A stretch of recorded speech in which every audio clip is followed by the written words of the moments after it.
전투원은 대부분의 특촬물이나 애니메이션에서 낮은 전투력을 가지고 정말 단순하거나 별 볼 일 없는 디자인을 가지고 있습니다. 이는 가장 약한 위치에 속한 것은 물론 별 주목을 받지 못하는 전투원보다는 괴인이나 빌런 측에 좀 더 좋은 디자인을 주기 때문인데요. 그러나 몇몇 전투원들은 전투력은 약해도 간부급이라고 착각될 만큼 상당히 멋지고 화려한 디자인을 가진 경우가 있습니다. 오늘 알아볼 캐릭터들은 특촬물 역사상 가장 멋진 디자인의 전투원입니다. Invading Horseshoe Crowd! Heavily produced battle armor equipped with extra battle specifications. 가멜레이더 제로원에 등장하는 가멜레이더와 괴인들의 디자인은 대부분 호평받는 디자인을 가졌습니다. 오죽하면 스토리로는 까여도 디자인 가지고는 까기 힘들다고 할 정도인데다가 단순히 일회성으로 등장하는 괴인들 역시 좋은 디자인으로 눈길을 끌었는데요. 이는 2부에서 괴인 포지션을 맡는 레이더 역시 마찬가지인데 그중 전투원으로 등장하는 레이더 역시 엄청난 디자인을 보여 큰 화제를 모았습니다. 인베이딩 호스슈 크랩 레이더, 통칭 배틀 레이더는 AMG의 전투원들을 변신하는 전투원이자 자이아 엔터프라이즈에서 판매하려던 상품입니다. 이들은 인베이딩 호스슈 크랩 프로그라이즈키를 레이드라이저에 장착하는 것으로 변신하는 전투원으로 단순 무력만 본다면 가멜레이더보다 한참 약한데요. 그러나 디자인 하나만큼은 뛰어난 제로원답게 배틀 레이더 또한 상당히 좋은 디자인을 가지고 있습니다. 배틀레이더는 가멜레이더, 레이와 더 퍼스트 제너레이션에 등장한 배틀 마기어의 슈트를 개량한 슈트인데요. 로봇처럼 보이는 외형에 총기를 주 무기로 사용해서 언뜻 보면 특수부대의 슈트처럼 보여 처음 등장했을 당시부터 전투원 치고는 상당히 괜찮은 디자인이다 라는 말이 나오기도 했죠. 거기에 이전까지 전투원으로 나온 트릴로바이트 마기어가 외형이 멋지긴 한데 조금 밋밋하다는 느낌이 든 것과는 달리 겉에 외장을 붙인 모습이라 전투원이라고 믿기지 않을 정도로 나쁘지 않은 모습을 보여줬습니다. 특히 총기 위주의 전투로 실제 특수부대가 싸우는 듯한 전투를 보여줘 많은 남성들의 마음을 흔들리게 했는데요. 그 중에서도 호로비가 데려온 트릴로바이트 마기어와 전투를 할 때는 AMG 전투원 여러 명이 동시에 변신한 것은 물론 실제 특수부대의 교전 같은 느낌이 들어 묘한 멋짐을 보여주기도 했죠. 안타깝게도 전투원이다 보니 작중에서 제대로 활약하는 모습은 전혀 나오지 않고 등장했다 하면 가멜라이더에게 털리는 안타까운 모습만 등장합니다. 여담으로 빌런인 아마츠가이는 일반인들에게 배틀레이더로 변신할 수 있는 레이드라이저를 판매하려고 주부가 변신하는 광고를 만들었는데요. 이 장면이 뭔가 묘하게 웃겨서 많은 팬들이 가멜라이더가 아님에도 너희들 자꾸 이러면 엄마가 멸라이더 변신! 이라며 드립을 친다고 하네요.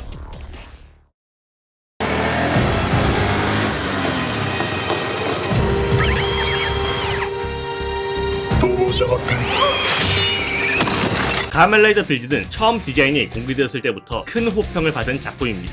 가멜라이더 슈트의 디자인이 깔끔하게 나온 것은 물론 디자인이 별로인 슈트가 나와도 전부 반다이 매직을 일으켜 엄청난 호평을 받게 했는데요. 그리고 이것은 정말 의외의 존재에게도 이어졌는데 바로 가멜라이더 빌드의 전투원 가디언입니다. 가디언은 남바 중공업에서 만든 기계병으로 아군인과 동시에 적군으로 등장하는 전투원입니다. 이들은 주로 총기를 사용해서 적들을 공격하는 것은 물론 작중에서는 동도, 서도, 북도마다 약간씩 다른 디자인을 가지고 있고 의복 형태와 가번 모드 두 가지의 모습이 있는데요. 이런 좋은 디자인을 가진 가디언은 현재까지 가멜레이더 내 전투원 중에서는 가장 좋은 디자인의 전투원 하면 늘 언급될 정도로 멋진 외형을 가지고 있습니다. 가디언은 처음 등장했을 때 모르는 사람이 보면 악의 조직의 간부인가? 라는 생각이 들 정도로 전투원이라 믿기지 않는 디자인을 가지고 있는데요. 거기에 가번 모드의 경우 전투 슈트처럼 보이는 멋진 조형을 가져 많은 팬들의 남심을 훔쳤는데요. 특히 가디언들이 모여 합체 형태를 이룰 때는 가멜라이더 빌드를 잠깐이나마 몰아붙이는 강력함을 보여줘 전투원이 맞나? 라는 생각이 들게 할 정도였습니다. 이후 등장한 최신형 가디언인 하드 가디언은 일반 가디언과는 달리 중화기와 중정비를 장착해 전투원임에도 불구하고 강하다는 인상을 남기기도 했죠. 이렇듯 나쁘지 않은 디자인 덕에 가멜라이더 헤이세이 제너레이션즈 파이널 빌드 앤 에그제이드 윗 레전드 라이더에서는 재단 X 소속의 가디언이 나왔는데요. 이후 가디언의 슈트는 가멜라이더 지오에서 가멜라이더 키카이로 개조되고 가멜라이더 제로원에서는 2세대 휴머기어로 재탕되는 듯 좋은 디자인 덕에 다른 모습으로 계속 재탕되었다고 합니다. ダークロプス部隊より報告。光の国を確認。ダークロプスだと。ウルトラマンゼロを確認。破壊する。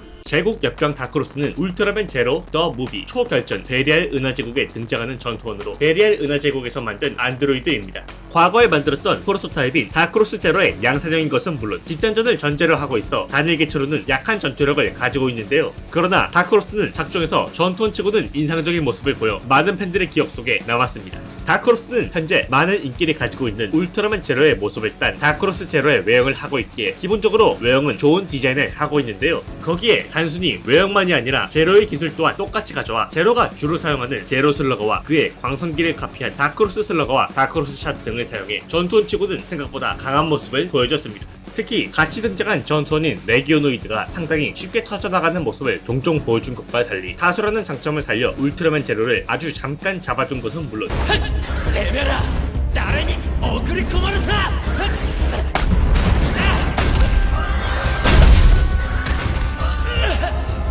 광선기를 사용해 울트라 세븐과 울트라맨 제로를 쓰러뜨리려고 시도하기도 했습니다. 나중에는 은하대제 카이저 베리알이 다크로스 100만 대군을 보내 빛의 나라를 파괴하려는 모습을 보였지만 양산형이라 그런지 울트라 전사들에게 전부 파괴되었다고 하죠. 여담으로 하필 외형이 울트라맨 제로의 외형을 따와서 그랜파이어가 처음 그를 만났을 때 제로를 다크로스로 착각했었다고 하네요.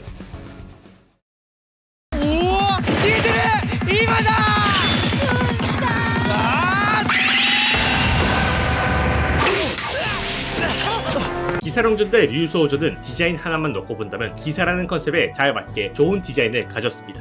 이는 류소호조의 슈트와 메카뿐만 아니라 괴인 세력인 전투민족 드루이드의 간부 대다수도 마찬가지로 외형만 보면 상당히 멋있다는 평가를 받는데요.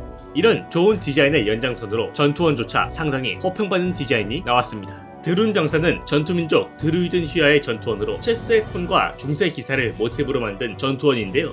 이들은 드루이든이 만든 호문클루스로 간부들이 등장하면 어김없이 같이 등장해 류소호조를 공격합니다. 이런 그들은 처음 공개되었을 당시 생각 이상의 디자인으로 많은 화제가 되었죠. 드룬 병사는 중세 기사와 창병을 모티브로 한 디자인을 가졌는데 이게 상당히 멋지게 나와 전투원이라고는 믿기지 않았었는데요. 특히 류소호조도 기사를 모티브로 한지라 언뜻 보기만 하면 류소호조 측의 병사 같아 보이기도 할 정도로 상당히 호평받는 디자인이었습니다. 전투 역시 단순 공격만 한 것이 아니라 방패도 같이 사용하며 전투를 해 괴인보다는 진짜 중세 기사라고 생각이 들 정도인데요. 안타까운 건 멋진 디자인이지만 전투원이긴 한지라 대사 자체는 드룬이라고 말하는 것밖에 없을 뿐더러 등장하면 늘 쓸려나가는 안습한 비중을 보였죠. 여담으로 전투력 자체는 상당히 약해서 그런지 기사령전 대 류소호조 대 루팡 레인저 대 패트레인저에서는 변신하지 않는 루팡 레인저들이 쇠파이프를 들고 쓰러뜨리기까지 했다고 하네요. 特急ジャーだか鈍行ジャーだか知らないが我々の邪魔をするな食らうぜ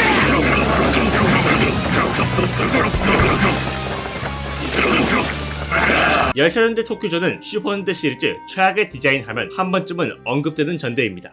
상당히 밋밋한 디자인은 물론 로봇의 디자인도 뭔가 대충 만든 디자인이어서 스토리는 엄청난 호평을 받지만 디자인은 상당히 밋밋해 롯데리아 장난감 같다는 평가를 받을 정도로 많은 욕을 먹었었죠. 그러나 이런 최악의 디자인 때문에 오히려 자신들의 디자인이 더욱 돋보이게 된 수혜자가 있는데요. 크로우즈가 바로 그 주인공입니다. 크로우즈는 섀도우 라인의 전투원으로 등장할 때마다 단체로 스텝을 밟으며 배열을 맞추거나 간단한 군무를 추며 등장해 상당히 멋진 모습을 보여줬는데요. 이들은 중절모를 쓰고 트렌치코트와 연미복 그리고 하얀 머플러를 착용한 세련된 모습을 가지고 있어 처음 보는 사람들은 이게 전투원이라고? 라는 말이 나오기까지 했는데요. 특히 무기조차 단순 검이나 창이 아니라 도끼와 톰슨 기관 단총이라는 마피아스러운 무기를 사용해 안 그래도 멋진 디자인에 무기마저 멋져서 열차전대 토큐저가 처음 시작했을 때 엄청난 이목을 끌었습니다. 이뿐 아니라 얼굴마저도 하얀 가면에 사악하게 웃는 듯한 얼굴을 하고 있어 토크저를 모르는 사람들에게 한 명만 보여주고 간부 악역이라고 거짓말을 해도 믿겠다는 반응을 보였었죠. 심지어 개인 메카인 쿠라이너 로보와 쿠라이너 로보 3개가 합치한 초쿠라이너 로보도 존재하는데요. 이 메카들의 디자인마저 토큐저의 첫 번째 메카인 토큐오와 궁극 합체 메카인 토큐 레인보우와 비교해보면 더욱 세련된 디자인을 보여줬습니다. 이렇듯 첫 등장 당시에도 엄청난 화제를 모은 크로우즈는 전투원임에도 팬아트가 많이 나온 것은 물론 나중에는 간부인 흑철장군 슈바르츠와 같이 피규어로 나오기까지 했죠. 아이러니한 건 이렇게 간지나는 디자인을 가졌지만 작중 포지션은 집단 개그 담당인데요. 이는 1화에서부터 시작되었는데 토큐저의 첫 단체 변신 당시에는 변신 라인이 갈랐음에도 한 명이 선을 넘자 뒤로 오라는 듯이 손짓을 하며 은근한 개그를 보였었습니다. 白線の内側に下がってお待ちくださいそうってさっき 이후에도 싸우던 도중 다 함께 그네를 탄 뒤 전투를 이어가거나 단체로 훌라춤을 추거나 아이들과 공놀이를 하거나 심지어는 여고생 코스프레를 하는 등 토크저의 대표 개그 담당으로 등장했었죠. 오늘은 특촬물 속 가장 멋진 디자인의 전투원들에 대해 알아봤습니다. 하나같이 멋진 디자인이어서 그런지 전부 전투원이라고 생각되기는커녕 오히려 악의 조직에서 한 자리 차지하고 있을 것 같다는 생각이 드네요. 여러분들은 어떤 전투원이 가장 멋있다고 생각하시나요?